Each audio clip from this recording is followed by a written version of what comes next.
nouvelle émission aujourd'hui jusqu'à 16h30 avec mon invité, un acteur révélé au cinéma dans Radio Star aux côtés de Manu Payet et Clovis Cornillac, le rôle qui a changé sa vie.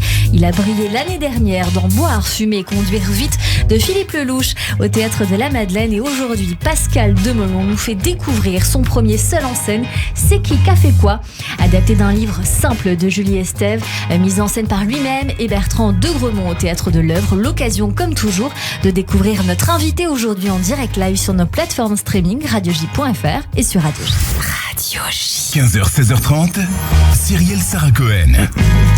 Bonjour Pascal Demolon. Bonjour. Merci beaucoup d'être mon invité aujourd'hui sur l'antenne de Radio J. Eh bien, merci de me recevoir, c'est un plaisir pour moi aussi. C'est un plaisir partagé. Dans cette émission, on démarre bien sûr toujours par le début, mais on va découvrir votre actualité et aussi, parce que c'est le but, qui vous êtes au-delà de ce que vous faites. Alors, le début, toujours le début. Pascal Demolon, vous êtes né le 2 septembre à Soissons. Vous êtes l'aîné d'une famille de 8 enfants. Votre père était paysan, en parallèle dans le BTP. Votre maman était tantôt femme au foyer, puis femme de ménage. Vous grandissez dans une ferme jusqu'à vos 12 ans, en tentant de jouer de l'harmonica à vos 6 ans, avec les quelques dents qu'il vous reste. Quel genre d'enfance vous avez eu ? Complexe, difficile, en même temps heureuse et en même temps rude. Heureuse parce que j'ai grandi dans un environnement que je trouve d'ailleurs que j'ai retrouvé, c'est-à-dire la campagne. Reims. Oui, voilà, exactement, à côté, pas très loin, et donc avec toutes les joies justement de la nature qui nous entoure, et puis la liberté des jeux qu'on improvise comme ça avec pas grand-chose. Donc ça, c'est un très bon souvenir. Après, il y a des choses et je ne vais pas vous ennuyer avec, qui ont été un petit peu plus difficiles, comme on pourrait dire, pour résumer ça, des fins de mois, même des débuts de mois, voilà, pour ma mère et mon père. Je perds mon père très très vite, ça aussi, c'est une épreuve dont Vous avez 11 ans à peu 11 près. ans. Bon, on n'a pas conscience complètement des choses, du vide et du manque. On grandit avec. Et puis, on est autant que se peut dans la résilience. Et puis, bon, voilà, on fait sa route. Mais voilà, il y a eu des hivers un peu rudes, on va dire. Des hivers un peu rudes, on va y venir. Mais vous déménagez à Reims, justement, dans une cité. À l'époque, pour vous, et c'est très intéressant qu'on s'attarde un peu là-dessus, pour vous, c'est Las Vegas. Absolument. Sans démagogie, hein, c'est pas pour faire... Non. Mais lorsqu'on arrive là, vous savez, on vient d'une campagne avec le confort plutôt spartiate. Si vous voulez, je vais pas rentrer dans tous les détails, mais j'ai connu la cabane au fond du jardin. Pardon. Mais néanmoins, oui, donc on arrive là, c'est des cités avec des infrastructures incroyables, des terrains de tennis en bas, de football, qui donnent des rendez-vous comme ça aux mômes, voilà, qui viennent d'un peu partout. Et puis, il y a le confort, le chauffage central, une salle de bain avec une baignoire. Enfin, oui, pour nous, c'est Las Vegas. Et on devient riche du jour au lendemain, comme ça, et on n'est pas peu fiers. Pourquoi vous devenez riche ? Parce que justement, tout ce que vous n'avez pas connu est à portée de main ? Quelque part, c'est ça, hein, c'est cette richesse-là dont vous parlez. C'est ça, c'est aussi que, vous voyez, quand on vit dans un petit village, le monde, il est un peu rétréci, enfin, même s'il nous paraît grand. Ouais. Pour nous, avec nos yeux d'enfant, mais tout d'un coup, on se retrouve avec une multitude de gens qu'on n'aurait pas eu l'occasion de rencontrer d'une manière ou d'une autre. Et quand je dis des gens, c'est des gens de toute origine. Et c'était vraiment, encore une fois, au ressenti le plus sincère que je peux avoir de cette expérience. Ça a été des moments merveilleux de rencontrer la culture des uns et des autres. Et donc, voilà, on a, si vous voulez, grandi avec, en toute évidence, sans faire d'efforts, le principe de la différence qui enrichissait chacun. Et au départ, ce qui pouvait être finalement un destin plutôt tracé dans la ferme où vous avez grandi, eh bien justement le fait d'en sortir peut-être aiguise d'une manière différente les envies, finalement votre avenir avec des envies de métiers différents de ce qu'il pouvait être évident au départ. Alors probablement, ça aussi, la transition n'a pas été aussi nette et claire dans mon esprit parce que bon, on arrive à la ville, on va au collège, donc l'école un peu plus grande, voilà, que celle que je fréquentais auparavant. Et puis en fait, on n'a pas encore de projet, on sait pas, on découvre, on apprend, et puis c'est un peu plus tard que les choses vont se préciser. Mais très vite, finalement, Pascal Demolon, vous devenez l'homme de la famille parce que vous êtes l'aîné l'aîné et j'imagine qu'il faut assumer le quotidien, aider votre mère. Écoutez, oui, encore une fois, c'est une chose à laquelle on réfléchit pas. On est dans l'urgence. Parfois, la nécessité oblige. Oui, quand on voit la peine que notre maman peut avoir pour subvenir aux besoins de ses enfants et tout, etc. Eh bien, on sans trop réfléchir, on se dit qu'on peut participer. Donc, assez instinctivement, oui, j'ai commencé à faire des petits boulots pour gagner un peu de sous. Notamment à 14 ans, à cette MJC André Malraux de Reims. Ouais. Où vous rencontrez Robert Hossein. Enfin, c'est-à-dire que je ne le rencontre pas directement, c'est-à-dire que moi je le vois de loin parce que je fais la plonge à la cantine où ils viennent régulièrement déjeuner entre 2 répétitions. Et pour la première fois, j'entends des gens de théâtre, de spectacle discourir et échanger sur le travail qu'ils sont en train de faire. Et puis j'avais en mémoire la voix rauque de Monsieur Hossein qui racontait des histoires à faire rire un peu tout le monde. Moi, je passais ma tête par le passe-plat et je me demandais mais qui sont ces gens? Et quelquefois je me suis faufilé dans le noir dans la salle de théâtre où ils répétaient sans jamais me faire voir pour regarder un peu ce qui se passait sur le plateau. Et je pense que ça a dû déjà amorcer un petit quelque chose. Voilà. Mais à ce moment-là, vous n'osez pas parce que vous avez une grande timidité. On va y revenir dans un instant, mais vous n'osez pas aller voir Robert Hossein et il y a une anecdote à raconter parce que bien des années plus tard, vous allez le rencontrer, le croiser et lui dire qu'à l'époque vous travailliez dans cette MJC. Absolument, oui. Timidement, je lui dirais que j'ai fraudé à quelques reprises pour aller voir un peu son travail. Donc je lui raconte l'anecdote et tout, etc. Et là, il me regarde et avec sa voix rauque, il me dit mais t'es con, pourquoi t'es pas venu me le dire avant? Voilà, et c'est une histoire vraie, voilà. Donc vous allez par la suite, Pascal Demelon, choisir de travailler comme ouvreur au cinéma à Reims. Ça va durer quelques années. C'est un métier certes facile dans un secteur qui toutefois vous anime parce que depuis jeune vous avez un rêve, je crois, né d'un film, un film des Charlots. On va écouter un petit extrait. Ce film des Charlots, il vous donne une envie naissante, mais vous avez quel âge? Parce que là, on a démarré, mais à quel âge vous voyez ce film et vous vous dites, acteur, c'est peut-être pour moi? Alors, je me suis pas dit ça, mais j'ai été fasciné par quelque chose, par ce qui se passait dans la salle. C'est-à-dire que une des amies de ma maman avait eu la gentillesse de m'emmener moi et un de mes frères. Et pour la première fois, on rentre dans une salle de cinéma avec l'écran immense, nous la tête à moitié cassée en arrière pour voir ce qui se passait. Et en fait, et c'est vrai, ce qui m'a fasciné, c'était d'entendre les gens réagir, de rire ensemble, alors qu'en toute vraisemblance, puisque la salle était grande, il y avait à peu près 600 personnes, je me disais bien que c'était pas une seule et unique famille qui était venue complaisamment rire. Et ça m'a fasciné. Je me dis, mais comment on fait pour provoquer des rires ou une émotion quelconque. Parce que vous vouliez sans doute vous aussi être applaudi de la même manière. Est-ce qu'il y avait cette envie-là? Alors applaudi, je ne sais pas, j'avais encore une fois pas cette notion-là, mais je me suis à ce moment-là posé la question de savoir comment on pouvait faire plaisir à un grand nombre de gens comme ça, encore une fois qui en toute vraisemblance se connaissaient pas tous, et ça m'a fasciné. Oui, donc il y a cette notion de plaisir qui n'est pas pour vous, mais pour les autres. Écoutez, aujourd'hui, à l'âge que j'ai pris le chemin que j'ai fait, oui, je confirme. Je confirme que c'est vraiment la première des choses qui m'a animé, et qui m'anime toujours, d'ailleurs. Au-delà du fait que, évidemment, à chaque fois, on se pose la question si ce que l'on va dire, raconter, faire, va pouvoir offrir du plaisir aux autres. En tout cas, c'est toujours une notion que j'ai gardée à l'esprit. Que vous avez gardée aujourd'hui. Vous allez ensuite monter à Paris et décider de prendre des cours de comédie à l'Actine International. Vous avez quoi, une vingtaine d'années?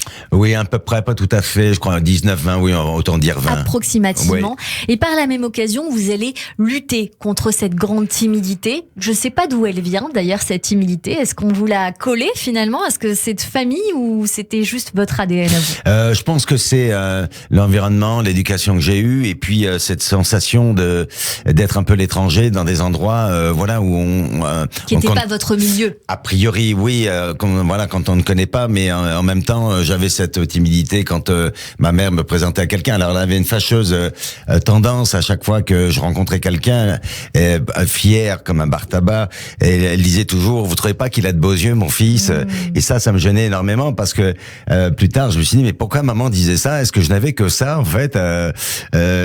Et puis ça me faisait rougir parce que le regard des autres, à la fois, vous avez compris, hein, je suis là en train de parler avec vous, c'est que il a bien fallu que je l'accepte ce regard, et puis je l'ai cherché, puis je l'ai voulu, mais donc voilà, c'était de là qu'est née cette timidité et qui est plus ou moins présente aujourd'hui. Bon, j'ai passé des étapes, hein, je vous rassure, mais oui, elle existe tout le temps. La peur de ne pas bien faire, la peur de ne pas mériter la place où l'on est. Enfin, je suis pas le premier artiste à vous le dire. C'est l'ADN, je crois, de la majorité des artistes, en effet. Mais finalement, vous, dans votre cas, Pascal Demelon, on va vous pousser dans vos retranchements, mais d'une manière assez vive, assez forte. Je crois que c'est Robert Cordier. Oui, un homme qui m'a enseigné toutes les bases de ce métier, mais qui un jour, puisque ça faisait plusieurs mois que j'étais dans ce cours, que je payais avec un boulot, j'étais serveur à l'époque, comme beaucoup de camarades, et donc je payais mes cours, j'étais assidu, je prenais des notes, je regardais les autres, je trouvais tout le monde formidable. Et à force de trouver tout le monde formidable, je me donnais une bonne raison de pas monter sur scène, jusqu'au jour où il m'a plaqué vraiment contre le mur. Bon, il m'a pas brisé quoi que ce soit, mais avec une voix il était assez véhément en me disant, écoute, je prends ton argent tous les mois, je ne suis pas un Mac, donc à partir de demain, tu montes sur scène ou tu quittes le cours. Et ça a mis le coup de pied aux fesses, probablement que j'avais besoin, et donc ça n'a pas été en vérité le lendemain, mais la semaine d'après je passais avec ma première scène. Et vous avez proposé quoi?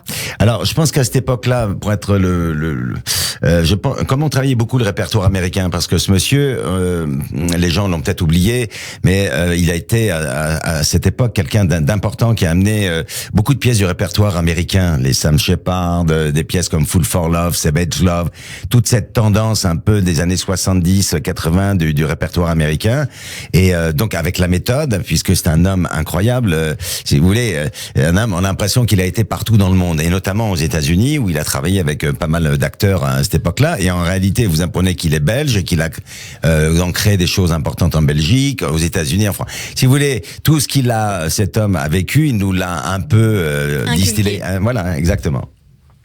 Il a bien fait, puisque par la suite, Xavier Duringer, qui est à l'origine d'ailleurs de l'excellent film La Conquête, qui évoque l'ascension au pouvoir de Nicolas Sarkozy, et qui était en cours avec vous propose à l'époque de jouer dans sa pièce Baltrap, aux côtés de Vincent Cassel. Mais cette pièce, bien sûr, elle a une histoire, vous en êtes à l'origine. C'est une pièce qui a été jouée pendant 2 ans par vous, en France et à l'étranger, et qui est aujourd'hui enseignée dans les cours de théâtre.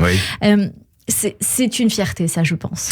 Écoutez, excusez-moi, respectivement, oui, ça l'est, mais je voyais justement Xavier Duringer il y a pas très longtemps qui me montrait des tas d'affiches du spectacle Baltrap monté en Europe et partout. Quand vous disiez qu'on l'avait joué à l'étranger, on l'a joué dans les pays de l'Est, on l'a joué aux États-Unis, et c'est vrai, la fierté, elle vient du fait que, encore une fois, vous ne savez jamais vraiment ce qu'un spectacle va produire sur les autres. Mais il y avait une portée universelle qui fait qu'aujourd'hui, effectivement, au Conservatoire de Paris, je rencontre des jeunes acteurs qui me disent qu'ils travaillent Baltrap ou qu'ils ont travaillé Baltrap, et ils ne savent pas forcément que j'étais, effectivement, celui qui était à la création avec Vincent. Pascal Demelon, est-ce que c'était une volonté, le théâtre, ou plus le cinéma, finalement, qui vous a donné envie, ou la télévision? Parce que vous allez revenir au théâtre, mais beaucoup plus tard après cette expérience, seulement en 2016. Oui.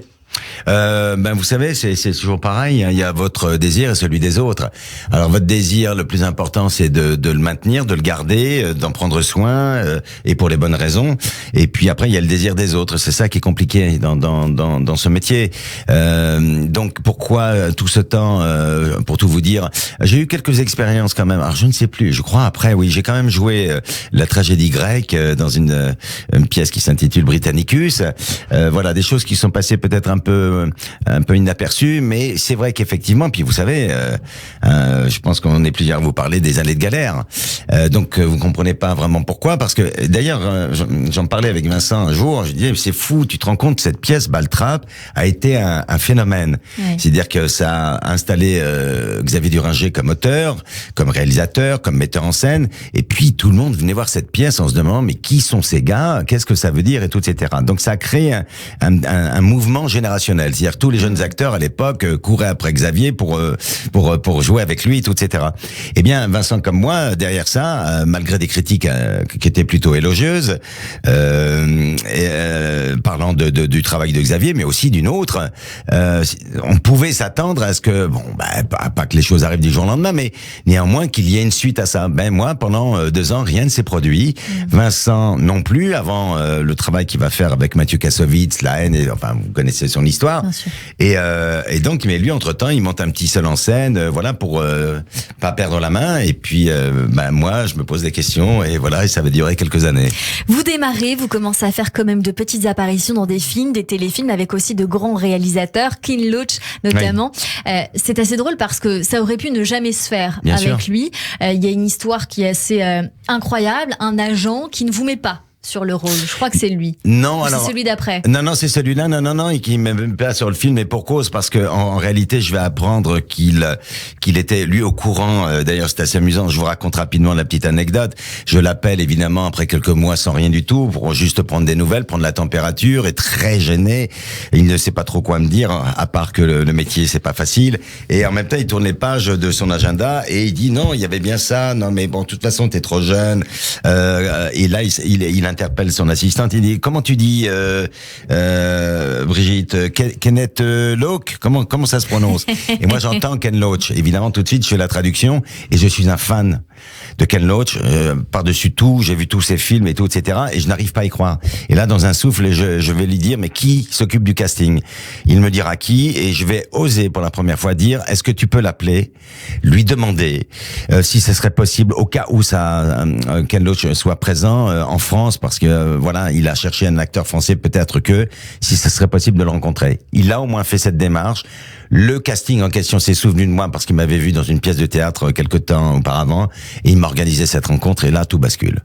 Et oui, et là tout bascule parce que vous devez tourner quelques jours et finalement vous restez, je crois, le triple des jours qui étaient prévus. Vous allez tourner par la suite avec Jane Coonan. Évidemment au cinéma, votre premier rôle principal arrive en 96. Vous avez 32 ans avec Adios de Nicolas Geoffrin. Wow. Mais ces années-là, le succès grandit surtout à la télé, dans des registres extrêmement variés.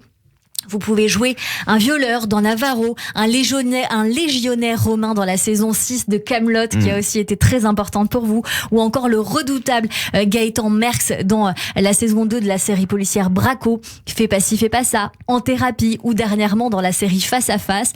Près de 50 séries qui ont, j'imagine, musclé, renforcé votre palette de couleurs et votre jeu d'acteur, dirions-nous, que l'on peut aussi apprécier sur scène en ce moment dans C'est qui a fait quoi? Oui, mais écoutez, je pense que vous avez raison. Ces petits rôles de ci, de là, ces mains tendues, j'ai toujours pris ça comme un cadeau, si vous voulez. Alors, évidemment, on rêve tous des grands rôles. Vous savez, en fait, je ne sais pas si j'en ai déjà parlé, mais un jour, il y a quelque chose qui va me marquer aussi énormément quand je commence à pousser les portes du théâtre. C'est le rôle d'Hamlet. On va en parler dans cette émission. Oui, et bien voilà, c'est si vous voulez, bon, forcément, quand vous voyez quelque chose qui vous transporte, vous vous mettez à rêver en disant si un jour bon, ça n'est pas venu. Mais néanmoins, je pense que cette ferveur m'a amené aussi à m'interroger beaucoup sur le travail de l'acteur. Et comme effectivement les choses sont arrivées très tardivement, je prenais ce qu'on me donnait, mais à cœur. C'est-à-dire, j'arrivais pas les mains dans les poches en disant ça fera toujours 2 cachets pour faire mes 507 heures. C'est-à-dire que j'avais le sentiment que c'était des rendez-vous qu'on me donnait et que je devais être à la hauteur de que ça soit 2 jours ici, 3 jours là ou 5 là. Voilà. Et donc cette ferveur, je l'ai mise dans mon travail. Pascal Demelon, vous avez dit que cette voix, votre voix que l'on entend, puisque la voix, vous l'avez prononcée au moins 3 fois ce mot depuis le début de l'émission, finalement cette voix lors de casting où vous demandez de parler normalement, comme si vous forciez le trait pour qu'elle soit plus rauque, jusqu'au jour où finalement la gueule allait avec la voix, c'est devenu votre force. Est-ce que c'est devenu aussi le succès tardif qui est en quelque sorte le rapport entre cette voix et cette gueule dont vous parlez? Alors c'est difficile de répondre à 100%, fin, je pense qu'à un moment donné, avec un certain nombre de choses, vous parliez du film tout à l'heure de Radio Star, hein, qui a été un peu aussi le rendez-vous, qui a fait basculer un peu les choses. Et pour l'anecdote, ce film, le personnage n'était pas écrit pour moi, mais l'acteur n'a pas pu le faire. Et puis par tout un concours de circonstances, pas de hasard. Voilà, il paraît, oui, un coup. Mais néanmoins, je finis par faire ce rôle. Et à un moment donné, oui, probablement que les gens se sont dit, la gueule va avec la voix, ça paraît cohérent. Mais c'est vrai que quand j'avais 16, 17, 18, enfin, dans ces âges-là, les gens me demandaient de parler normalement parce qu'ils avaient le sentiment que je faisais la grosse voix pour faire un peu plus bonhomme, homme. Et alors que malheureusement, on ne peut pas ne pas parler avec sa voix parce que tentez-le, vous allez voir, au bout de 10 minutes, 15 minutes. En effet, c'est très compliqué. C'est compliqué. C'est très compliqué. Vous parlez de Radio Star, vous avez joué dans plus de 40 films au cinéma, dont l'un des derniers, Ma langue au chat, de Cécile Tellerman, ou encore à l'affiche, qui est encore à l'affiche. Mais le rôle qui a changé votre vie, vous venez de l'évoquer, Radio Star de Romain Lévy. C'est l'histoire, parce que ça se raconte quand même, c'est un film que j'ai moi adoré, qui m'a beaucoup marqué. L'histoire de l'équipe du Breakfast Club, le Morning Star de la radio Blast FM, qui est une histoire vraie en réalité, qui part en quête de ses auditeurs avec une tournée en bus dans toute la France pour rencontrer, reconquérir son public. Vous y jouez le rôle de Cyril, un animateur radio quadra, mal assumé, aîné de la bande. Extrait. 1, 2, 3. Blast FM. Bonjour, de retour dans le Breakfast, émission qui vous tire la tête du cul. Peux-tu me faire une voix plus claire? Alors tu veux dire plus jeune? Je t'emmerde. Est-ce que c'est plus clair là? On est passé numéro 2. Vous partez en tournée tout l'été. Chez les gens? Vous allez aller dans toutes les villes de France où vous m'avez niqué mon audience. Qu'est-ce que tu fous là, toi? Smithers m'avait dit que... Apprends à terminer tes phrases, c'est chiant, putain. Quand je me retrouve face à un spectacle pareil, je me sens comme une petite merde. Ah, c'est vrai qu'ici, quand même, c'est encore plus frappant. Vous me faites vraiment chier. En quoi ce rôle a changé votre vie, Pascal Demolon? Beaucoup de choses. C'est-à-dire que, vous savez, vous avez dû recevoir des artistes qui vous disaient il y a un avant et un après. C'est-à-dire qu'avant, vous rentrez dans une salle de cinéma, vous allez découvrir le film que vous avez eu le bonheur de tourner. Encore une fois, ça fait partie des cadeaux, que la vie a pu me faire. Comme je vous le disais, il n'était pas pour moi. Et puis finalement, les choses se font. J'y suis. J'en suis très heureux. Je suis avec des camarades très chics, formidables. Et voilà. Et donc l'avant, l'après, vous rentrez dans la salle, tout le monde appelle Manu pour un selfie, Clovis et tout, etc. Et puis vous êtes avec eux et les gens ne savent pas qui vous êtes. Et je me souviens de la petite phrase de Manu qui me dit dans le hall, avant de voir le film, il m'a dit tu vas voir tout à l'heure. Et j'ai vu le film, on est ressorti du film et puis effectivement, en sortant, il y avait quelques gens timidement qui commençaient à m'appeler par mon prénom, s'il vous plaît Pascal, est-ce qu'on pourrait avoir un selfie? Donc vous voyez, encore une fois, c'est un peu aussi le regard des autres qui fait que les choses, elles sont là ou elles ne le sont plus. Et c'est un métier, vous savez, on ne sait pas à quelle heure ça commence, on ne sait pas à quelle heure ça se termine. Est-ce que ce jour-là, vous vous souvenez des applaudissements que vous aviez vous-même aimé quand vous étiez petit? Oui, ça, vraiment, et c'est émouvant en dehors du fait que mes camarades très chics, comme je vous le disais, comme Manu, etc. Quand je suis monté sur scène avec eux, ils m'ont fait devant tout le monde un petit speech auquel je m'attendais pas du tout, en disant, vous voyez, en me montrant, vous voyez ce gars là qui est avec nous, et maintenant il est avec nous, il va être avec vous et pendant longtemps. Ça m'a fait une montée de larmes parce que effectivement il y avait aussi les applaudissements du public qui avait adoré le film.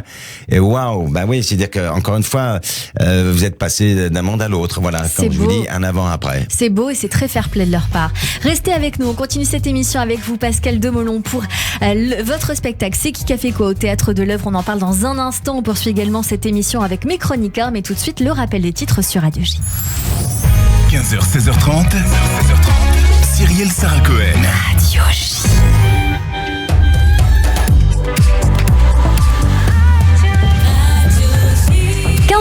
Sur Radio J, bonjour et bienvenue si vous venez de nous rejoindre tout de suite. Le rappel des titres avec Alexandra Sénico.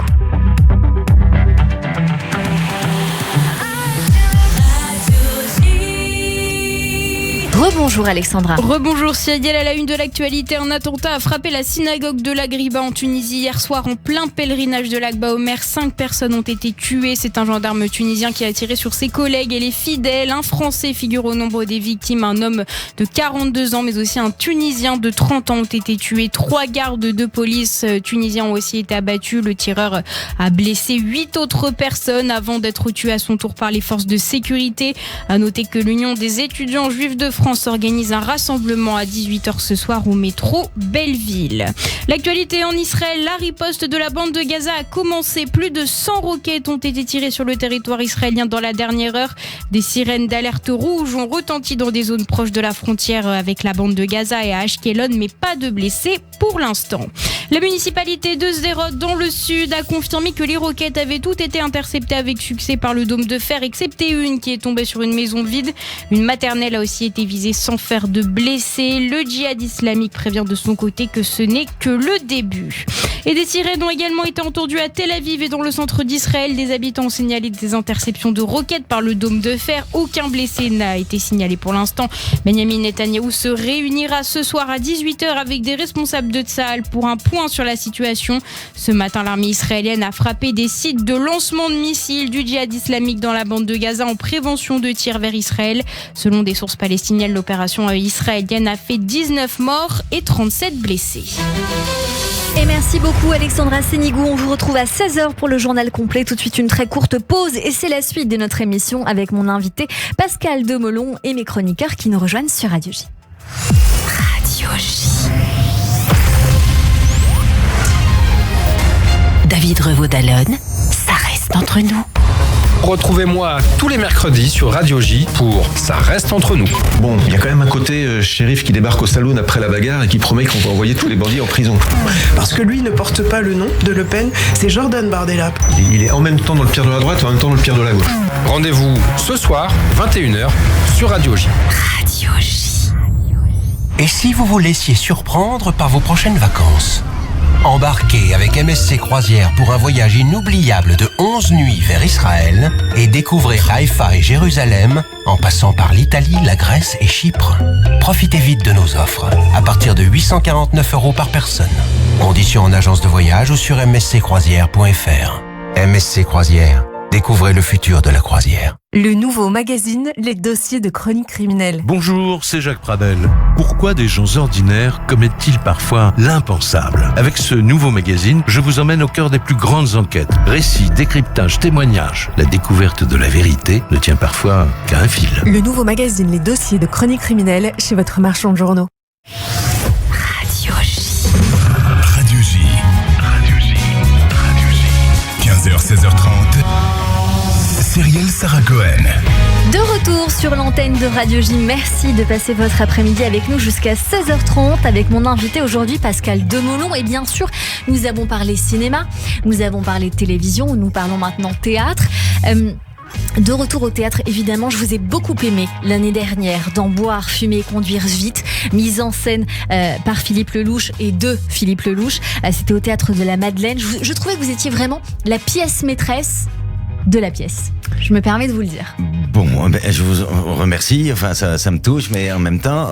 vous étiez plusieurs, en effet. Vous étiez notamment avec Patrick Braoudé, que j'aime énormément. Mais je me permets de vous dire, je pense qu'il m'en voudra pas de me permettre de vous dire que vous étiez formidable. On va parler donc désormais de votre pièce en ce moment, Pascal Demolon. On vous retrouve depuis le 5 mai jusqu'au 1er juillet, du jeudi au samedi à 21h dans ce seul en scène qui s'appelle C'est qui a fait quoi ? C'est au Théâtre de l'Œuvre. C'est une adaptation d'un roman qui s'appelle Simple de Julie Estève que vous avez réadapté pour la scène. Brièvement, de quoi ça parle ? Au départ, écoutez, pour faire simple, c'est un peu dans le titre, hein, c'est qui a fait quoi ou c'est quoi qu'a fait qui. En réalité, on va dire que au départ, c'est un fait divers, comme il y en a beaucoup malheureusement, et en fait, ce fait divers va donner la parole à un personnage singulier, ce genre d'individu qui moi me touche particulièrement, qui de par sa singularité fait que on en a tous croisé dans nos vies. Et on se dit, quand on les voit, qu'est-ce qu'on a à leur dire et qu'est-ce qu'ils ont à nous dire. de prime abord comme ça, on pense que pas grand-chose. Et ce qui me touche, moi, avec ce projet, c'est de faire parler ce personnage, de lui donner le temps, c'est de l'imposer pendant 1h30 sur scène. Il était écrit de cette manière dans le livre de Julie Estève. Ou c'est l'adaptation que vous en avez fait? Alors c'est une rencontre entre ce qui est écrit dans le livre de Julie, donc le personnage est très présent et tout, etc. Puis après, si vous voulez, vous vous posez la question de savoir déjà si vous pouvez être à la hauteur de ce personnage, parce que je dis bien à la hauteur, même si certains le regarderaient de haut, moi je le regarde d'en bas en me disant il est tellement incroyable que comment je fais pour rencontrer ce personnage? Est-ce que je le peux? Est-ce que mon langage, ma normalité à moi peut rencontrer sa singularité à lui? Pourquoi vous avez choisi, ou pourquoi vous avez été choisi pour adapter ce texte? C'est assez étonnant. Ben voilà, un jour je pars, je l'ai raconté pour tourner un film en Suisse, et mon gardien me tend une enveloppe Kraft dans laquelle je vais m'apercevoir dans le train qu'il y a un livre avec une lettre, donc écrite par l'autrice que je ne connais pas, et qui me dit voilà, j'ai pensé à vous, je l'ai écrit en pensant à vous. Est-ce que vous allez l'aimer ou pas? Et j'en serais heureux si vous l'aimiez. J'ai aimé le livre. Et je l'ai lu en 5 heures. La dernière page à la gare où je me rendais en Suisse. Pour tout vous dire, j'ai pensé à un moment donné que c'était des copains qui m'avaient fait une vanne. Comment un auteur, une autrice que vous ne connaissez pas vous adresserait un livre en disant j'ai pensé à vous? Ça me paraissait énorme, surtout à cette époque. Et puis donc je vais prendre le téléphone et je vais appeler dans la foulée, et je vais tomber sur Julie Estève, que je vais remercier dans un premier temps de m'avoir fait lire ce livre, en la félicitant pour son talent, et ensuite lui expliquer que si l'intention était que j'en fasse quelque chose, et moi je voyais au théâtre évidemment, d'après ce que j'avais compris, que je ne le ferais pas, parce que seul en scène, mais vraiment pendant un quart d'heure, j'ai donné tous mes arguments qui étaient valables, recevables, et comme je n'avais plus personne au bout du fil, je me suis senti un peu con, et j'ai demandé si elle était toujours là, si elle avait pas raccroché ou quoi, ou qu'est-ce que vous n'allez pas ailleurs. Elle m'a dit non, je suis là, je vous écoute. Et allez savoir pourquoi, ça m'est tombé de la bouche. J'ai dit, écoutez, d'accord, je vais le faire. Oui, parce que vos arguments n'étaient pas assez forts pour refuser finalement.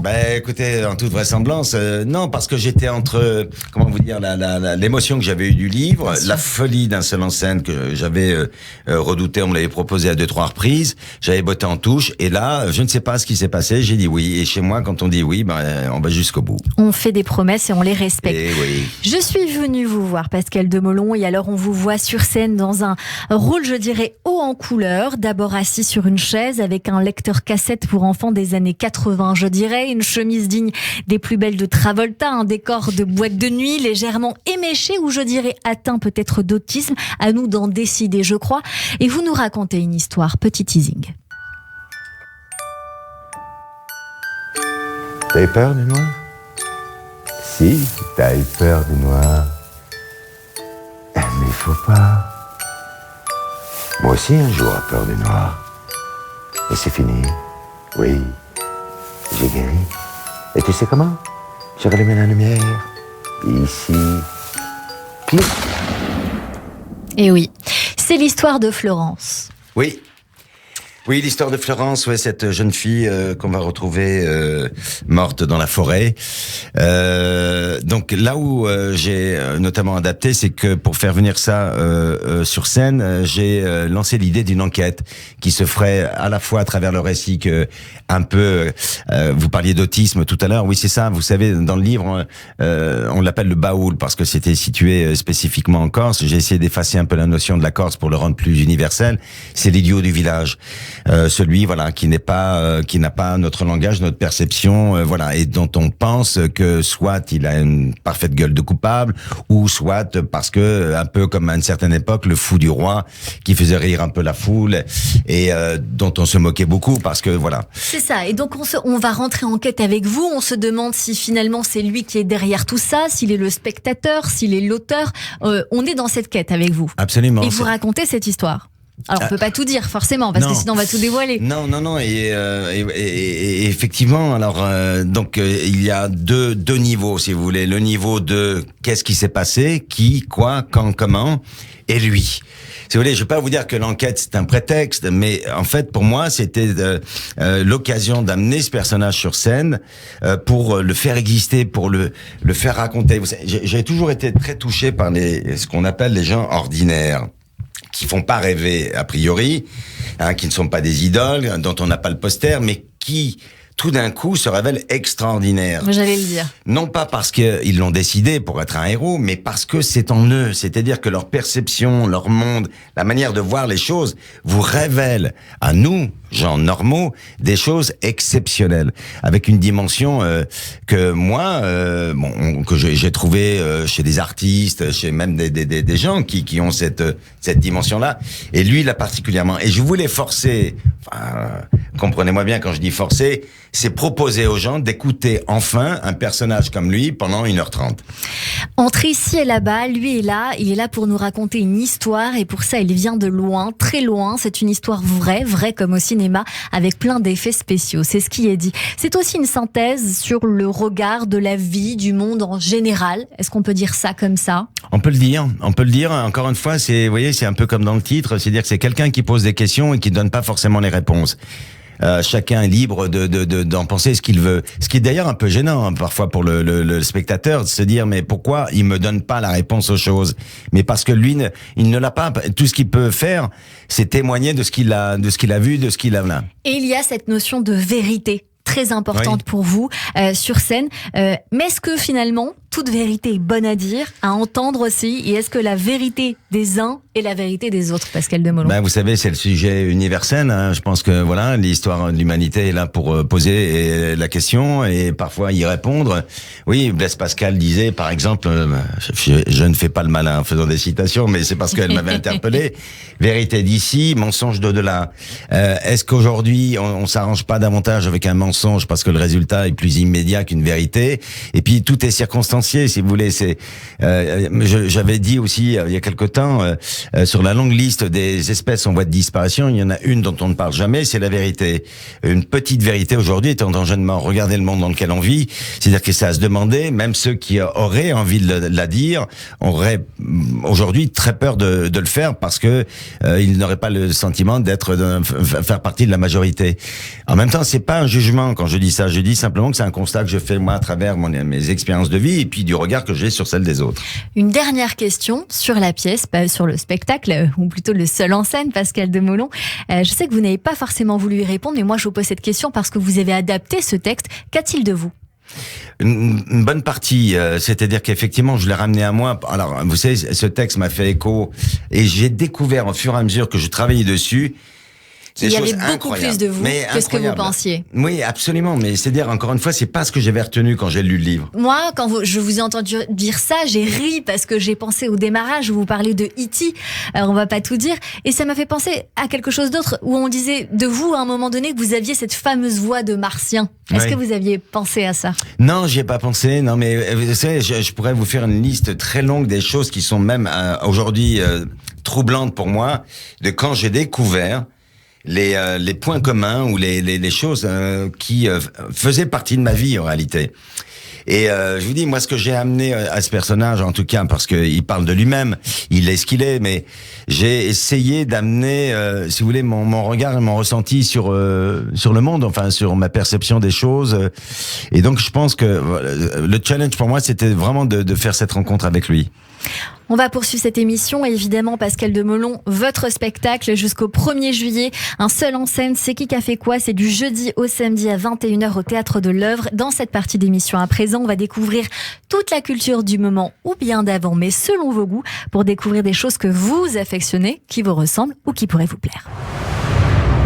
Et mes acclamations, mon enthousiasme, viva notre bienfaiteur ! Olé ! Olé ! Nous en avons parlé tout à l'heure, évidemment on n'est pas passé à côté. Christophe Barbier nous emmène au théâtre pour nous parler d'Hamlet que vous avez notamment joué, Pascal Demolon. Bonjour Christophe. Votre invité Cyrielle a élu comme pièce préférée l'œuvre la plus célèbre de l'histoire de l'humanité, Hamlet, qui contient la réplique la plus célèbre de l'histoire du théâtre, To be or not to be, that is the question. Je vous recommande, cela se trouve facilement en ligne, le sketch hilarant où des gloires du cinéma et du théâtre britannique se disputent pour savoir où placer l'intonation. To be or not to be? To be or not to be? To be or not to be? That is the question. Et à la fin du sketch, c'est le prince Charles qui surgit de la salle et les met tous d'accord. Il faut appuyer sur question. To be or not to be the king, Charles a désormais la réponse à the question. Revenons à Hamlet. Le spectre du roi de Danemark apparaît une nuit à son fils, Hamlet, pour lui dire qu'il a été assassiné. Sa femme, Gertrude, et son frère, Claudius, sont les coupables. Hamlet parviendra-t-il à les confondre? Aura-t-il le courage de venger son père? Hamlet simule-t-il la folie pour parvenir à ses fins? Ou bien a-t-il vraiment perdu la raison en une démence qui le plonge dans l'inaction? Tout est dans Hamlet. L'amour fatal qui annonce le romantisme avec Ophélie, la politique avec les perfidies de Polonius, la guerre avec Fortinbras, le Norvégien conquérant, la philosophie quand Hamlet médite devant le crâne de Yorick le bouffon. Le théâtre lui-même, puisque ce sont des comédiens qui, en jouant le meurtre de Gonzague, empoisonnés comme le père d'Hamlet par un venin versé dans l'oreille, font réagir Claudius et Gertrude, ainsi démasqués par les masques, puissance de la scène qui dit le vrai en étant le faux. Je me souviens d'un cheval surgissant en haut de l'immense parquet dressé dans la cour d'honneur du Palais des Papes, avec Gérard de Sarthe, Hamlet intense comme un charbon, mise en scène de Patrice Chéreau à Avignon. Je me souviens de Francis Huster face à un hologramme, le spectre de son père, mise en scène de Terry Hans à Paris. Je me souviens de Christophe Maltot, rêveur et bouleversant, qui passe juste la tête par l'entrebâillement du rideau de fond et glisse. Être ou n'être pas, mise en scène de Daniel Mesguich à Lille, etc., etc. En ce chef-d'œuvre, c'est le drame de l'indécision qui domine et oblige chacun à s'interroger pour savoir s'il subit ou s'il agit, s'il est maître ou esclave de sa vie, s'il fait ce qu'il doit, ce qu'il veut, ce qu'il peut ou ce qu'on lui demande de faire. Hamlet, c'est chacun de nous 1000 fois par jour. Sans doute écrite à la toute fin du XVIe siècle, Hamlet est la pièce qui ouvre l'ère de la modernité. La Renaissance est passée par là, la religion s'est perdue de chaque côté de la Manche dans les plus sanglantes des guerres, le temps de Dieu s'achève, s'ouvre celui de l'homme, avec ses faiblesses, ses doutes, ses lâchetés. Chacun connaît To be or not to be, mais qui peut citer les phrases suivantes? On y voit Hamlet tenté par le suicide, se demander si mourir n'est pas dormir, s'il n'est pas préférable de hâter l'issue et d'en finir avec une existence écartelée. Être ou ne pas être, c'est d'abord cela, choisir de vivre ou de mourir, se dire, avant et avec Albert Camus, qu'il n'y a qu'un problème philosophique vraiment sérieux, le suicide. Tout le reste n'est que littérature, mais quelle littérature? Oui, il y a quelque chose de pourri au royaume de Danemark, mais il y a quelque chose de grand dans l'éternel empire de William Shakespeare. Et je crois que vous êtes bien d'accord, Pascal Demolon, avec cette analyse. Merveilleuse chronique, merci. Merci Christophe Barbier. Très juste. Et vous savez, en l'écoutant, je me disais, et croyez-moi ou pas, mais je me disais que ce personnage, en fait, parce que j'aurais toujours le regret de ne pas l'avoir joué véritablement, je l'ai travaillé, Hamlet, eh bien, voilà, c'est pour moi, c'est sans doute le Hamlet que je n'ai pas joué. Mais vraiment, c'est-à-dire dans la quête, dans la description, dans l'inquiétude. Encore une fois, ça serait Hamlet qui n'aurait pas les langage de Shakespeare, mais qui dirait exactement la même chose. Pour ceux qui verront cette pièce, vous verrez que je vous mens pas. C'est vrai que c'est les mêmes questions, c'est la même quête, c'est la même douleur, la même joie, la même folie. Et tiens, en écoutant la chronique, je m'en aperçois là. Vous voyez, j'ai pas fini de m'apercevoir des choses, moi, j'ai l'impression. J'ai bien l'impression. Merci beaucoup Christophe Barbier. Allez tout de suite, la chronique émotion de Jérôme Goulon. Radio J. L'émotion de Jérôme Goulon. Bonjour Jérôme. Bonjour Cyrielle, bonjour Pascal. Dans cette chronique, on va parler d'artistes ou d'œuvres que vous aimez. On commence en musique avec un groupe que vous appréciez. Il s'agit de Louise Attaque. On peut entendre le titre Sorti de l'ordinaire, issu du dernier album du groupe, paru le 4 novembre dernier. Alors, Louise Attaque, qui vient de fêter ses 25 ans, et c'est l'occasion de se replonger dans ses débuts. Nous sommes donc dans les années 90. Gaëtan Roussel et Robin Fex, deux amis de lycée, créent un groupe qu'ils appellent dans un premier temps Caravage, en hommage au peintre italien. Le succès ne vient pas tout de suite. La première cassette enregistrée par le groupe est vendue, tenez-vous bien, à 8 exemplaires, dont 6 ont été achetés par des membres de la la famille. Alors loin d'être découragé, Louise Attaque, qui s'appelle pas encore comme ça, écume les bars, salle de fête et foyers ruraux pendant 4 années. Et finalement, le destin du groupe bascule en 94. Les membres de Louise Attaque, qui s'appelle encore Caravage, font la rencontre du groupe américain Violent Femmes, dont ils sont fans et dont le leader Gordon Gano devient leur producteur. Caravage se transforme alors en Louise Attaque, Louise Attaque étant une référence directe au nom de leur mentor, Violent Femmes, Louise Attaque, je vous laisse faire le lien. Bref, le premier album du groupe sorti en 97 est un carton avec 2,8 millions d'exemplaires vendus, grâce évidemment au titre Je t'emmène au vent. Louise Attaque fête donc ses 25 ans, et même si le groupe n'a sorti que 5 albums studio, en comptant le dernier, ce qui peut paraître peu, eh bien il est évidemment entré aujourd'hui dans la culture populaire. Absolument. Et on aura peut-être le plaisir d'écouter tout à l'heure un peu de Louise Attaque, justement, avec Je t'emmène au vent. On poursuit en musique avec un autre chanteur que vous aimez, Pascal Demolon. Oui, l'un de vos chanteurs préférés, il s'agit de Jacques Brel, et en particulier la chanson Quand on n'a que l'amour. Une chanson sortie en 1956 et qui fut le premier gros succès du chanteur après quelques années de galère. Flashback, nous sommes en 1953. Jacques Brel quitte la Belgique et l'entreprise de cartonnerie de son père, au grand désarroi de ce dernier, pour tenter sa chance à Paris dans la musique. Il loge alors dans une petite chambre d'hôtel à Pigalle. Son père lui a en effet coupé les vivres. Jacques Brel va alors devenir auteur-compositeur et non chanteur, et propose donc ses compositions. Problème, aucun artiste ne veut chanter les chansons de Brel, si bien que par défaut et par dépit, il est contraint de chanter lui-même les chansons qu'il écrit. Alors malheureusement pour lui, les débuts sur scène sont catastrophiques. Brel a le trac, il est maladroit, il chante devant un public qui est totalement indifférent. Et la reconnaissance va finalement arriver en 1956 avec la chanson Quand on n'a que l'amour, qu'on entend, et qui lui donne enfin la reconnaissance tant attendue. S'en suivent de nombreux titres, et malgré une carrière très courte, on rappelle que Brel est mort à seulement 49 ans d'un cancer du poumon, et bien le chanteur est entré à tout jamais au panthéon de la chanson française, ou du moins chanson francophone, puisqu'il était belge évidemment.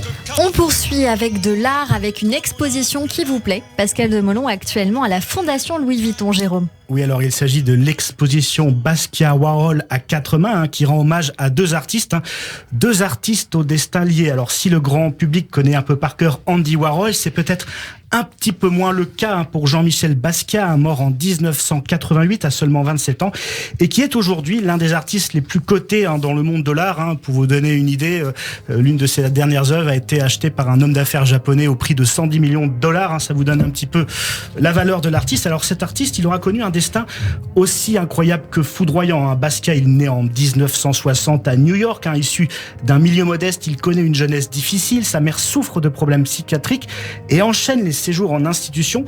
Quant à son père, il le bannit du foyer, ne supportant pas ses nombreuses fugues. Sa vie bascule à 20 ans.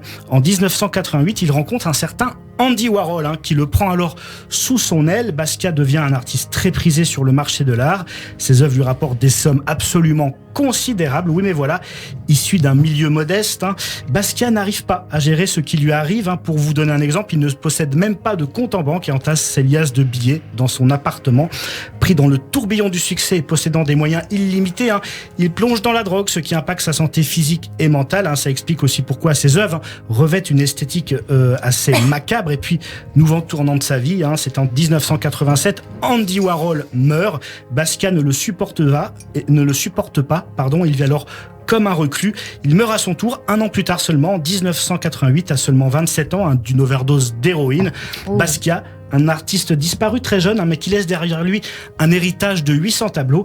Alors Basquiat, Warhol, 2 artistes qui ont marqué le monde de l'art, et quand on connaît un petit peu l'histoire et le destin croisé de ces 2 artistes, c'est forcément avec émotion que l'on peut profiter de cette exposition à la Fondation Vuitton, une exposition à ne pas manquer pour tous les amoureux de l'art, et ouverte jusqu'au 28 août. Vous y êtes allé, Pascal Demolon? Pas encore, et j'y cours très prochainement, parce que pour tout vous dire, je n'ai pas eu le temps avec la création des spectacles. Évidemment, mais ça donne envie d'y aller en tout cas, on va courir. C'est un passage obligé. Je suis fan de ces artistes. On aurait pu citer Keith Haring aussi, de cette génération. Ceux qui ont bousculé un peu les règles, qui ont transgressé avec la façon d'exprimer les choses, et je trouve ça fabuleux. Extraordinaire. On va quitter le monde de l'art et on va terminer avec votre série préférée. Oui, il s'agit de la méthode Kominsky, apparue sur Netflix en 2018. produite par Michael Douglas, qui joue aussi le personnage principal. Alors cette série humoristique raconte donc l'histoire de Sandy Kominski, un ancien comédien ayant brièvement connu la gloire et qui s'est reconverti en coach pour acteur. Accompagné de son ancien agent, il tente de trouver sa place dans la culture de la jeunesse et de la beauté d'Hollywood, en total décalage avec son âge.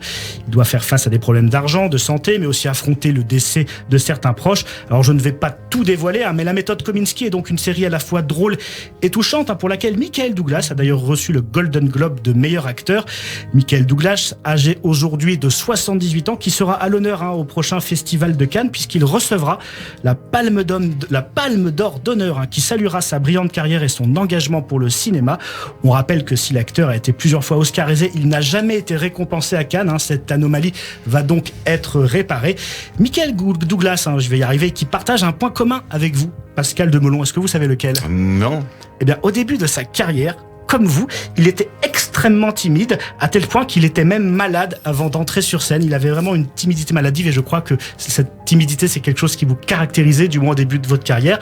Une timidité qu'il devait à la notoriété de son papa, Kirk Douglas, puisque quand on l'interroge sur ses débuts et cette timidité, Michael Douglas répond, et c'est par là que je terminerai: quand je me regarde plus jeune, je réalise à quel point j'étais un cul serré. Je devais cette timidité au fait que j'étais dans l'ombre gigantesque de mon père et que les comparaisons avec lui me terrorisaient. Avec le recul, je me rends compte qu'il n'y avait pas de quoi s'inquiéter. Quand on voit la carrière de Michael Douglas aujourd'hui, en effet, on se dit qu'il n'y avait pas de quoi s'inquiéter. Merci beaucoup, Jérôme Goulon. Vous restez bien sûr avec nous. On continue cette émission avec la séquence tac au tac, le coup de fourchette dans un instant de Mata Gabin. La suite, les questions de nos auditeurs si on a le temps, le coup de cœur du jour, et puis surprise à la fin que vous connaissez, chers auditeurs. Mais tout de suite, petite pause musicale évidemment avec Louise Attaque, et puis le journal de l'info sur Radio J. Que tu te rappelles, notre amour est éternel et pas artificiel. Je voudrais que tu te ramènes devant, que tu sois là de temps en temps. Et je voudrais que tu te rappelles, notre amour est éternel et pas artificiel. Je voudrais que tu m'appelles plus souvent, que tu prennes parfois le vent. Et je voudrais que tu te rappelles, notre amour est éternel et pas artificiel. Je voudrais que tu sois celle que j'entends. Allez viens, je t'emmène au-dessus des gens. Et je voudrais que tu te rappelles, notre amour est éternel, artificiel. David Revaud-Dallon, ça reste entre nous. Retrouvez-moi tous les mercredis sur Radio J pour Ça reste entre nous.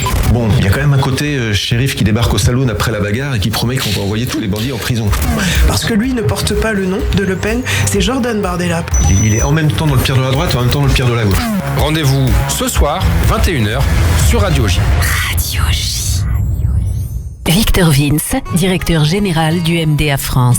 La campagne IFI est d'une importance capitale pour nos secouristes. Ils ont besoin de matériel médical, de véhicules médicalisés et d'équipements qui les protègent lors de leurs interventions. Faites votre don au MDA France et bénéficiez d'une déduction fiscale à hauteur de 75% sur votre impôt. Soyez les partenaires du Magen David Adom. Pour vous accompagner dans votre démarche, mda-france.org ou 01 43 87 49 02.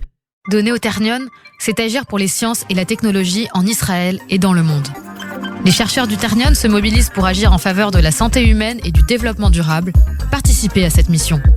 Choisissez les sciences, la technologie et l'innovation pour faire face aux crises et répondre aux grands enjeux de demain.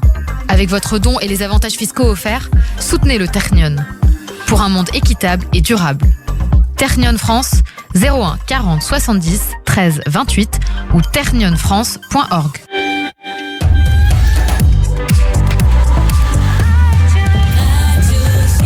Il est 15h sur Radio J. Bonjour et bienvenue. Tout de suite, le journal de l'information avec Alexandra Sénigou.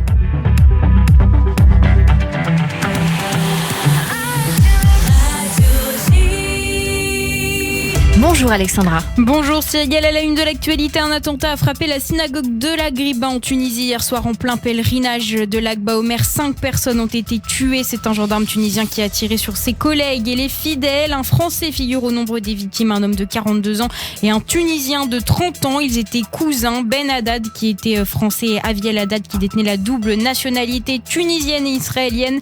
3 gardes de police tunisiens ont aussi été tués. Le tireur a été abattu par les forces de sécurité. Christine Chekroun venait de quitter les lieux quand l'attentat a eu lieu. Elle a témoigné au micro d'Eva Soto. Il y avait un monde fou. Il faut savoir qu'il y avait des cars de touristes, mais c'était invraisemblable. Et heureusement quand même, à l'heure où on est parti, tout le monde partait aussi. Il restait beaucoup de touristes, mais énormément de djerbiens dans la synagogue. Et quand on est arrivé ici, on savait rien, on l'a appris en fait par les Israéliens. C'est par Israël qu'on a appris ce qui s'était passé ici. Qui est-ce qui vous a informé exactement ? Nos cousins. Ils nous ont envoyé toutes les captures écran des informations. Ça appelait de partout, donc on était surpris. Et du coup, ma petite nièce nous a appelés aussi parce que toute sa famille, elle est djerbienne, était dans la synagogue. Christine Chekroun au micro d'Eva Soto. Une attaque fermement condamnée par Paris. On en sait d'ailleurs un peu plus sur la victime française tuée dans l'attentat. Ben Haddad était père de famille, 4 enfants. Il vivait à Marseille où il tenait une boulangerie cachère. À noter que l'Union des étudiants juifs de France organise un rassemblement à 18h ce soir au métro Belleville à Paris. L'actualité en Israël, la riposte de la bande de Gaza a commencé en début d'après-midi. Les autorités font état de 350 roquettes qui ont été tirées sur le territoire israélien au cours des 2 dernières heures. 150 projectiles sont retombés à l'intérieur de la bande de Gaza ou ont atterri dans la mer sans faire de dégâts. Le Hamas ne serait pas impliqué dans les tirs mais soutiendrait l'initiative du djihad islamique. Des sirènes d'alerte rouge ont retenti dans des zones proches de la frontière avec Gaza et à Ashkelon. La municipalité de Sderot a confirmé que des roquettes avaient toutes été interceptées avec succès par le dôme de fer, excepté une qui est tombée sur une maison vide. Et puis des sirènes ont également été entendues à Tel Aviv et dans le centre d'Israël. Des habitants ont signalé des interceptions de roquettes par le dôme de fer, mais aucun blessé n'a été signalé pour l'instant. Les équipes de secouristes du Magen David Adom se préparent à intervenir en urgence en cas de besoin. Le directeur des relations internationales du Magen David Adom, Ilan Klein. Alors le Magen David Adom a renforcé ses unités dans le sud et dans le centre d'Israël. Des centaines d'ambulances ont été mis en disposition pour pouvoir réagir le plus vite possible. Et c'est comme ça que dès que les roquettes ont commencé à tomber dans le sud, les secouristes du Magen David Adom arrivent sur scène pour comprendre s'il y a des blessés. Heureusement, pour le moment, on est sans... on n'a pas de blessés de roquettes. Malheureusement, il y a quelques blessés qui sont tombés en courant vers les abris et les secouristes du Magen David Adom les ont traités et évacués vers les hôpitaux. Les hôpitaux dans le sud et dans le centre d'Israël sont prêts pour recevoir les blessés que le Magen David Adom leur envoie. Pour le moment, la situation est assez calme, mais le Magen David Adom a élevé son état d'alerte au niveau maximal. Le directeur des relations internationales du Magen David Adom, Ilan Klein, sur Radio J. Et c'est dans ce contexte brûlant que le Premier ministre israélien Benjamin Netanyahou s'est adressé en urgence aux maires des villes du Sud cet après-midi. Il a affirmé qu'Israël était prêt à étendre l'opération et à porter de gros coups à Gaza. Le chef du gouvernement qui se réunira ce soir à 18h avec des responsables de Tsahal pour un point sur la situation. Les vols ont par ailleurs été brièvement interrompus à l'aéroport de Ben Gurion lors d'un tir de roquette à Tel Aviv. Mais le trafic a pu reprendre ensuite. Le djihad islamique a par ailleurs prévenu que ce n'est que le début. Et merci beaucoup Alexandra Sénigou. On vous retrouve demain à partir de 14h en attendant une petite pause et c'est la suite de notre émission avec mon invité Pascal Demolon sur Radio J. Radio J. Radio J. Le 6-9, Léa Moscona. Tous les matins à 7h45 sur Radio J, Christophe Barbier. Demain, je recevrai Annie Genevard, la secrétaire générale des Républicains, députée Les Républicains du Doubs. C'est tous les jours à 7h45 sur Radio J. Hors de question que je place ma mère en maison de retraite. Mais là, j'avoue, elle est de plus en plus dépendante. Et j'ai besoin d'aide. J'accompagne souvent ma mère à la Fondation Osée pour un accueil de jour. En voyant les autres patients atteints de maladie d'Alzheimer, j'ai les larmes aux yeux. On pense qu'ils ne peuvent pas se souvenir, mais petit à petit, j'ai découvert qu'on pouvait ranimer leur mémoire. Ils font un travail extraordinaire. Dans le cadre de l'IFI, déduisez 75% des dons versés à la Fondation. Fondation Osée MES. Infos et dons sécurisés sur osée.fondationjudaïsme.org. Le nouveau magazine Les dossiers de chronique criminelle. Bonjour, c'est Jacques Pradel. Pourquoi des gens ordinaires commettent-ils parfois l'impensable ? Avec ce nouveau magazine, je vous emmène au cœur des plus grandes enquêtes. Récits, décryptages, témoignages. La découverte de la vérité ne tient parfois qu'à un fil. Le nouveau magazine Les dossiers de chronique criminelle chez votre marchand de journaux. Dimanche 14 mai, journée champêtre de Lac-Baomer, de 12h à 19h, parc de la Brèche Alain Gozlan, avenue de la Brèche à Créteil. Au programme, animation et jeux pour les petits et les grands, nombreux stands, restauration cachère et la présence de personnalités civiles et religieuses. Dimanche 14 mai, dès midi, venez passer une journée champêtre de Lac-Baomer, inoubliable, organisée par le Consistoire de Paris, la communauté israélite et le Bet Rabat de Créteil, en partenariat avec la mairie de Créteil. Parking gratuit. Radio J. 15h, 16h30. Cyrielle Sarah Cohen. De retour sur l'antenne de Radio J. Merci de nous rejoindre si c'est le cas, si vous êtes avec nous depuis le début de cette émission. Merci beaucoup pour votre fidélité avec notre invité aujourd'hui, Pascal Demolon, pour son spectacle C'est qui a fait quoi au Théâtre de l'Œuvre. Sans plus tarder, le coup de fourchette de Mata Gabin qui vous croque sur Radio J.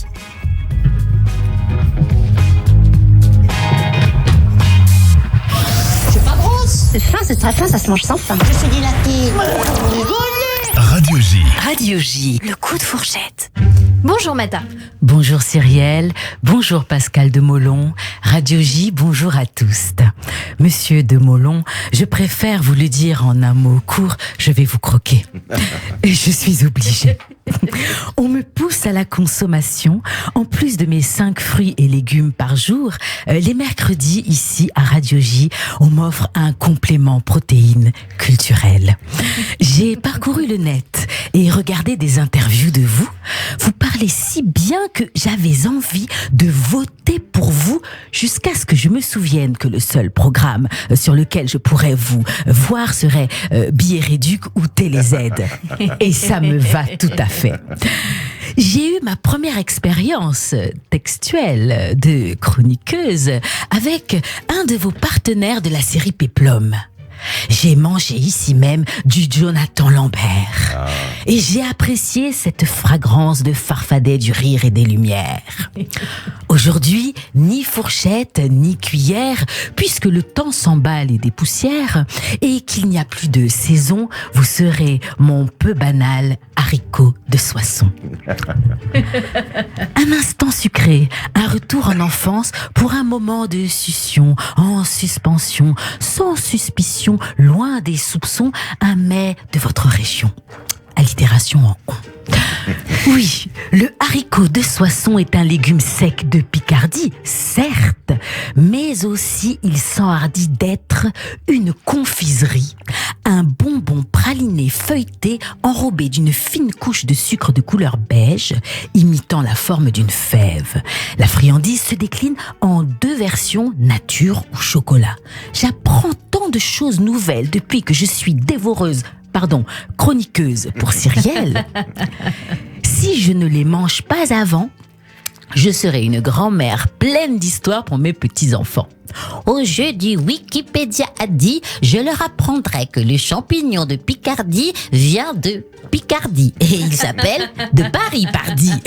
Ils me diront, mais Mamie Mata, c'est qui l'a dit? Et je répondrai, c'est Wiki. Et ils seront ébahis. Et vous savez, mes petits, à Soissons, il n'y a pas que le vase en question. Il y a aussi le bonbon et c'est le berceau de l'acteur Demolon. Là, j'aurai toute leur attention. La fabrication reste un secret bien gardé par quelques confiseurs réalisateurs. Ben oui, je parle de l'acteur. Modéré, avec panache, réfléchi, mais pas gnangnan, charismatique, sans se la péter. Cet homme a un secret. Comment fait-on un bonbon comédien Demolon ? Mélangez 150 millilitres de jus de précision des répliques. Portez à ébullition des tirades authentiques. Retirez immédiatement du feu le mélange scénique avec une cuillère à café bien garnie de péripéties drôlatiques. Versez la préparation en aparté dans vos moules à bon choix de scénario. Réservez au réfrigérateur dramaturgique au moins 2 heures avant de démouler doucement dans une salle obscure. Ou mettez-le sur le plateau dans un beau théâtre enrobé d'un costume de papier de monologue sucré-salé. C'est qui a fait quoi? C'est Pascal, le bonbon de Molon, qui va vous régaler. Oh. Et merci beaucoup Mata Gabin sur l'antenne de Radio J. Merveilleuse Mata. On vous retrouve sur vos réseaux sociaux, je le rappelle, sur scène également avec votre stand-up. Ce sera le 19 mai, le 2 et 16 juin au Paris de l'Humour, 8 rue Pradi à Paris 19. Est-ce qu'il y a d'autres dates à donner prochainement, potentiellement cet été? Pas encore, je n'ai pas encore trouvé mes dates, mais je rejouerai à l'été. Ça va venir, j'en suis sûre. On vous retrouve également en podcast sur le YouTube de Radio J, radioj.fr et sur toutes les plateformes d'écoute de l'émission. Merci Mata. Merci. À mercredi prochain sur Radio J. J'ai adoré. Radio J. 15h, 16h30. C'était bonbon, hein. Très bien écrit. Allez. Voilà, bravo. On est d'accord. Tout de suite, on passe à la séquence tac au tac avec vous, Pascal. Oui. Vous allez me dire qu'est-ce que c'est. 10 questions, 10 réponses courtes en 2-3 mots. Ouh là là. C'est une Est-ce que je peux expérience. faire ça, 2-3 On va mots. tenter. Allez, on tente ça Allez. ensemble. La recette de l'amour, Pascal Demolon. La bienveillance. Le ou les sujets qui vous préoccupent le plus en ce moment. Je dirais, la paix dans le monde. Si vous pouviez changer de peau, vous seriez qui ou quoi? On en parlait tout à l'heure. Je crois que même si ça peut me poser question, Jacques Brel. Quel est le plus beau compliment qu'on puisse vous faire? Tu ressembles à Jacques Brel. On me l'avait dit il y a quelque temps. Attention Pascal, c'est pas une réponse courte. Écoutez, ce serait flatteur pour moi. Qu'est-ce que vous avez fait de plus fou pour quelqu'un ou pour vous-même? Qu'est-ce que j'ai fait de plus fou? Mon Dieu, alors ça c'est pareil en 2 mots. Je suis allé très très loin pour essayer de faire du bien à des gens qui en avaient besoin. Être dans un endroit qui était pas rigolo. D'accord. La plus belle qualité humaine pour vous, qu'est-ce que c'est?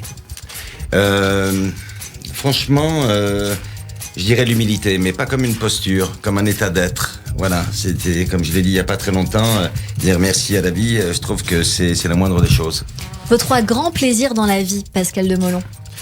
Je dirais marcher, je dirais écouter de la musique, ça je peux pas vivre sans musique, et puis je dirais aussi regarder, parce que j'aime regarder, j'aime voir. Votre surnom, est-ce qu'il y en a un? Comment on a... Oui, alors, il y en a eu quelques-uns.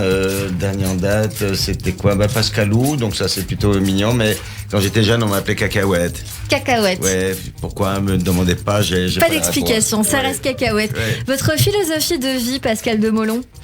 Frappe-toi le cœur, c'est là qu'est le génie. Alors, j'ai pas de génie, mais j'essaie de me frapper le cœur le plus souvent possible pour me faire du bien, pour essayer de faire du bien aux autres. Votre prochain rêve à accomplir? Mon prochain rêve à accomplir, continuer, si vous voulez, à faire le plus sincèrement possible et à pouvoir aller jusqu'au bout de ce que j'entreprends. Pour terminer, le dernier mot ou la dernière phrase que vous aimeriez prononcer dans votre vie? Oh là là, comme ça va vite, pour faire court, je dirais, dans ma vie, je vais citer un poète, enfin ça semble une vanne, mais c'est sincère. Aimons-nous vivants, n'attendons pas que la mort nous trouve du talent. C'est très bien. Notre coup de cœur tout de suite sur l'antenne de Radio J. 15h, 16h30, Cyrielle Sarah Cohen. Radio J. Et dans un instant, un coup de cœur en direct. FL Strauss et son nouveau single En avant, en arrière, sorti le 5 mai dernier. Ça vous fait un point commun. Il est sur toutes les plateformes. On découvre et on en parle avec notre invité sur Radio J. Tumulte incessant, je m'arrête jamais pause et je remarque ces gens grimaçants qui n'ont pas manqué la casse. Ils marchent, titubant, le regard vidé qui s'agace, visant la vie pour ce qu'elle est, qui n'ont pas manqué d'audace.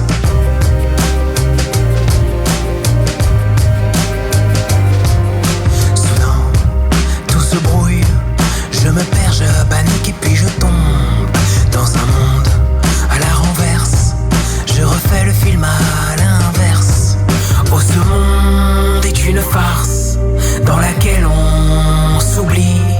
On y laisse une trace pour enfin s'évanouir. En avant, en arrière, renversant atmosphère. Au pays des faux semblants, on s'évade, on se plaque, on se fracasse. Le marchand a foutu le camp, laissant le sable pour la glace. Instant idéal, joli tour de passe-passe. Le magicien s'est fait la malle, laissant le strass pour l'espace. Oh, ce monde est une farce dans laquelle on s'oublie. On y laisse une trace pour enfin s'évanouir.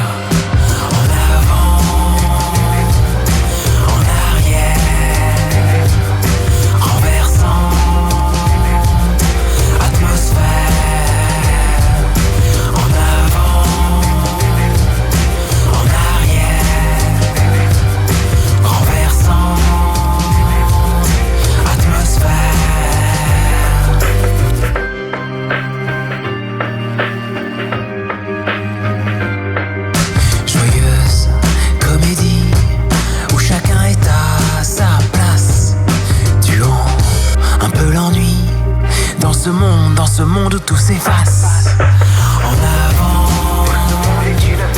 en arrière, dans laquelle on s'oublie. Renversant, on y laisse une trace. Atmosphère. En avant, ce monde est une farce. En arrière, oui, ce monde est une farce. Renversant, on y laisse une trace. Atmosphère.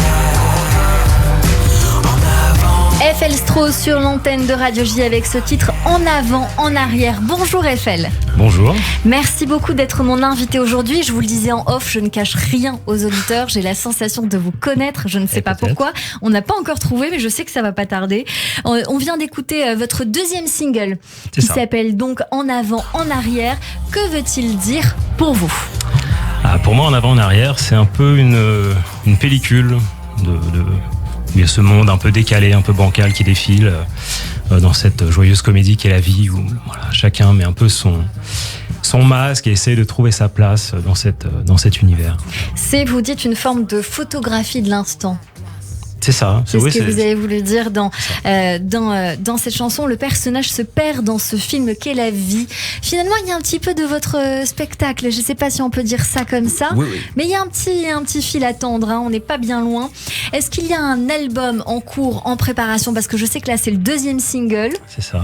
Pas encore d'annonce d'un album. En fait, il y aura un EP qui sortira à la rentrée, du coup. Un EP donc à prévoir à la rentrée. Eiffel Strauss, on a pour habitude de parler des invités que nous avons en face de nous. J'ai envie de vous connaître un petit peu mieux forcément. Et il y a pas mal de choses à dire parce que vous êtes d'abord connu pour des musiques de films. Oui. Comme Les Amours secrètes. C'est ça. Okay. Il y en a d'autres aussi. Il y en a deux autres, oui, de longs métrages, on va dire. Voilà. Kickback, Paranormal Investigation. Vous êtes autodidacte. Ouais. Dites-nous. Ouais, en fait, non, j'ai eu mes petits groupes de rock quand j'étais ado, voilà, un peu le fameux groupe de rock. Là, j'ai fait un peu mes premières armes, je commençais à chanter un peu, à écrire des textes. Et après, mon père a préparé son premier film. Il m'a proposé, il m'a dit, est-ce que tu veux... C'est qui votre papa ? Franck Félizon. D'accord. Qui a réalisé Les Amours secrètes, du coup. Et qui m'a proposé de poser quelques musiques dessus. Donc, j'ai pu collaborer avec Martin Nachon et Nicolas Perrac. Ce qui a été une superbe expérience, j'avais que 19 ans, donc c'était génial.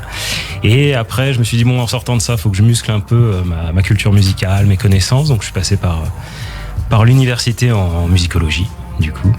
Et voilà, sorti de l'université, j'ai repris la musique en composition, j'ai fait Kickback, Paranormal, Investigation.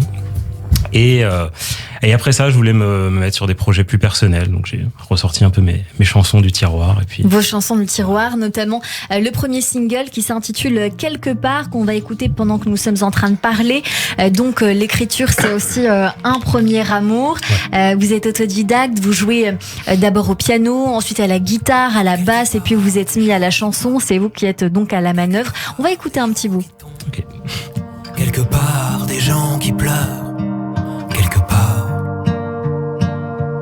Quelque part, c'est ce regard s'efface et qui se meurt. C'est ce rêve qu'on a vu fuir. C'est cette vie qui nous fait peur. D'Ottawa à Tokyo, d'Oslo à Johannesburg. Des gens rêvent et se rendorment. D'un sourire éveille-les. D'Ottawa. FL Strauss avec ce titre sur l'antenne de Radio J qui s'appelle Quelque part. On vous retrouve en tout cas quelque part, certainement et sûrement, c'est sur les réseaux sociaux.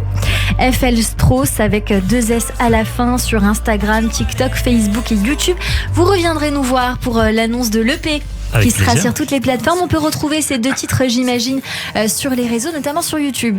Sur YouTube, avec un très beau clip les plateformes, merci beaucoup. Qui a fait plus de 100 000 streams sur Spotify avec ce titre Quelque part que nous sommes en train d'écouter. Merci beaucoup d'avoir été notre coup de cœur. Si vous avez un message à faire passer, si vous cherchez quelqu'un éventuellement pour vous accompagner, c'est avec grand plaisir on vous donne la parole.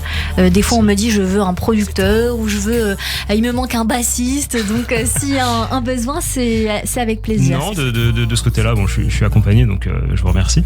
Mais non, je serai en concert le 14 juin chez Castel à Paris. Ah, ben ça c'est une très belle annonce. Vous voyez, je l'avais pas, je suis ravie que vous l'ayez dit chez Castel en plus, c'est pas n'importe où. C'est un bel endroit. J'aime beaucoup cet endroit qui se situe à Saint-Germain-des-Prés. Merci beaucoup d'avoir été avec nous, FL Strauss, d'avoir été notre coup de cœur aujourd'hui. Si vous voulez aussi nous faire découvrir votre musique, votre univers ou même votre projet, vous pouvez tout à fait le faire, bien sûr, sur le site de Radio J ou sur l'Instagram de Radio J ou même le mien, Cyrielle Sarah-Cohen. Tout de suite, le portrait de notre invité. Radio J. 15h, 16h30, Cyrielle Sarah-Cohen. Radio J. Radio J. Le portrait psychologique. Et comme toujours à la fin de cette émission, pas besoin de mettre le casque Pascal Demolon. On a pour habitude de débriefer ces minutes que nous avons passées ensemble, qui n'ont pas servi à rien évidemment, puisqu'elles ont été très attentivement d'une part écoutées par nos auditeurs, mais aussi par notre expert qui s'appelle Joseph Agostini. Son visage vous dit peut-être quelque chose, on le voit très souvent à la télé, on le voit un petit peu partout en ce moment. Vous êtes une star, Joseph, je tiens à le dire. Et donc c'est le portrait de notre invité Pascal Demolon. Bonjour Joseph. Bonjour Cyrielle, bonjour Pascal. Hello. Alors j'ai écouté et j'ai été attentif à ce qu'en psychanalyse nous appelons les signifiants-maîtres, ces mots qui, quand on les prononce, quand on s'y attache, font notre destin. Alors vous allez me dire, hein, d'abord vous avez parlé vous-même et complètement, vraiment en toute liberté, en tout début, non pas de séance mais d'émission, vous avez parlé d'une enfance complexe et rude. J'ai trouvé que ces mots étaient assez singuliers quand même pour commencer une émission, un invité qui parle de complexité et de rudesse de l'enfance. Alors l'enfance, toujours l'enfance, hein, nous souffle Cyrielle. L'enfance comme scène originaire dans laquelle tout se condense, tout s'annonce. Et je dirais qu'il y eut beaucoup, et c'est le 3e signifiant maître, d'humilité dans cette manière que vous avez eue d'aider votre mère dans une place que je dirais assignée, respectée d'abord et respectée peut-être même trop, tant la vie exige qu'on la secoue, qu'on se dépasse. Mais t'es con, pourquoi tu es pas venu avant ? Vous a crié Robert Hossein, comme pour vous délivrer au fond, hein, aussi peut-être de ce respect. Peut-être, oui, c'est vrai. Mais en même temps, ça donne un éclairage, le respect de soi et d'autrui. Oui. Ça donne, comment dirais-je, une façon de recevoir les choses, parce que j'avais dit un jour que il y a 2 phases importantes dans une vie. C'est la première, apprendre, essayer de comprendre le mieux possible, d'engranger le savoir des autres, etc. Et la deuxième phase, qui est tout aussi importante, c'est qu'est-ce que l'on fait de ce que l'on sait. On en fait quoi? Ça, c'est encore une question, à mon avis. Apprendre et désapprendre ensuite. Voilà, d'une certaine façon. Savoir est bien, mais imaginer est encore mieux.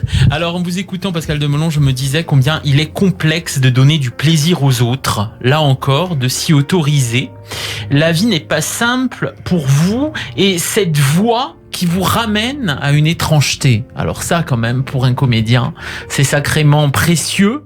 Et au départ, certainement pas simple, mais certainement précieux au final. On parlait d'apprendre et de désapprendre. Parce que non, vous ne faites pas la grosse voix pour faire bonhomme, mais bien pour tracer la vôtre de voix, sans concession, avec une singularité et pas seulement vocale, quelque chose qui émane de l'enfance, peut-être. Parce que n'y a-t-il pas plus enfant qu'une voix au fond, qu'on se trimballe comme ça et qui mue et qui se transforme au fur et à mesure, mais qui commence au tout début de la vie, qui nous accompagne depuis toujours. Oui, ça me fait penser là en vous écoutant quelque chose. Voilà, je pense, c'est-à-dire que si on oublie d'où on vient, on ne saura jamais où on va. Donc forcément, on est un peu aussi le résultat de là où on vient. C'est-à-dire que c'est pas une fin en soi, il n'y a pas de fatalité, mais en même temps, c'est quelque chose qu'on doit garder aussi en soi pour savoir où on finira, où on va, voilà. Où finira cette voie. Alors pas étonnant que l'on vous retrouve au Théâtre de l'Œuvre dans un seul en scène donc. Le seul en scène, c'est le courage ultime, la folie dites-vous, et j'ai trouvé passionnante cette manière avec laquelle le silence de l'auteur, Julie Estève, sut vous convaincre. Un silence qui sait convaincre un comédien. Le silence entre soi et le monde. Cette folie d'Hamlet, faut-il préciser, Hamlet, un personnage shakespearien d'abord rendu dément par sa loyauté à l'endroit du père et l'amour déçu envers sa mère. C'est ce paradoxe qui le rend dément, qui le rend fou. Et à vous entendre, Pascal Demolon, je me disais qu'il y a peut-être au fond quelque chose qui s'adonne au jeu du théâtre qui finalement ne peut pas ne pas communier avec cette folie primitive au fond quand on s'adonne à ce jeu-là, de laquelle tout vient, cette folie des violeurs de Navarro aux légionnaires de Camelot, ils viennent tous de là, de cette folie primitive, de ce paradoxe. Et c'est la quête de Jacques Brel, avec l'humilité non comme une posture, mais comme un état d'être. J'ai trouvé ça également très joli. Suivre l'étoile, peu importe nos chances, peu importe le temps, et puis lutter toujours, sans question ni repos, se damner pour un mot d'amour. Alors je dirais pour cela, merci Pascal. Oh, merci à vous. En tous les cas, oui, ça restera... On ne sait pas si on atteint les choses, mais voilà, il faut toujours y tendre. Faut pas. Il y a toujours des compromis à faire dans la vie, malheureusement, indépendamment de ce qu'on souhaiterait. Mais voilà, il faut essayer d'en préserver le maximum. Vous citez Brel, je vous dis, c'est l'homme qui m'a fait grandir. En restant un peu Don Quichotte, alors. Oui, ça c'est mon livre de chevet aussi. Don Quichotte, j'ai pas tout dit, mais c'est un personnage, voilà, rêveur et qui en même temps affronte à la fois ce qui est et ce qui n'est pas. Lutter toujours. Oui. Merci beaucoup, Merci, Joseph Agostini, notre psychanalyste que l'on retrouve tous les mercredis sur Radio J. Radio J. 15h, 16h30, Cyrielle Sarah Cohen. On était obligés. Merci beaucoup Pascal Demolon. C'est la fin de cette émission. On vous retrouve jusqu'au 1er juillet dans votre seule en scène C'est qui qu'a fait quoi du jeudi au samedi à 21h au Théâtre de l'Œuvre. Merci pour cet échange. Un mot de la fin qui vous revient. Merci. Mais sincèrement, j'ai passé un très bon moment avec vous tous. Et voilà, et j'aime ça. J'aime passer. Vous savez, c'est un cadeau que je me fais d'être avec vous parce que ça faisait un bon moment que je n'avais pas le temps de prendre le temps. Donc je suis ravi. Merci à vous. Partagez. Merci beaucoup. Merci à vous Pascal Demolon. Merci à l'artiste F.L. Strauss d'avoir été mon coup de cœur du jour sur Radio J. À retrouver donc chez Castel. Quelle date précise ? 14 juin. 14 juin, chez Castel, à la réalisation audio et vidéo, Benjamin Arnaud. Réécoutez cette émission sur radioj.fr, YouTube, toutes les plateformes de streaming. Merci surtout à toutes et à tous de nous avoir suivis. Et rendez-vous demain dès 15h avec mon invité Liane Folly. À demain. Belle journée à tous. Radio J.